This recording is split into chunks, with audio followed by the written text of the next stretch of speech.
A historical landmark in the Manhattan City Park is preparing for a major renovation, all funded through private donations. Dylan Lears has the story. People continually come in and ask, why is there a statue of Paul Bunyan in City Park, and who is Johnny Kaw? Johnny Kaw, a fictional character invented by K-State professor George Fillinger, gave Manhattan a local legend when it was built in the 1950s. A large renovation is in the works for the often overlooked statue, a renovation that has been long overdue, according to Win Butler.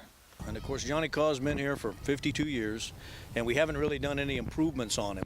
And so the idea is to create a photo op location and a plaza where people can come and see Johnny Kaw. But more important, we want to add signage and the story of Johnny Kaw, which is not visible today. Even though the statue sits here in City Park, all the future renovations are funded completely by private donations. The original statue was built for about $7,000 and no taxpayer dollars. And the interesting thing I liked about the original Johnny Kaw book, it had a quote in it that I thought is very fitting. And they said, "We're building a statue of Johnny Kaw in City Park. With taxpayer money, certainly not."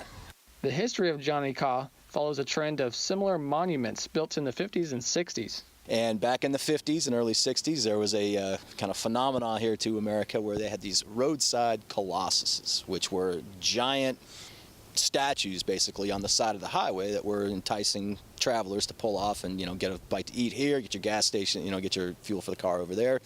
And he felt that Manhattan, Kansas deserved one of these as well. A birthday celebration will be held next Thursday, May 10th, to honor the Johnny Kaw statue. In Manhattan, Dylan Lears, Channel 8 News. The fundraising process continues as they approach their goal. You can find out more on the Friends of Johnny Kaw Facebook page.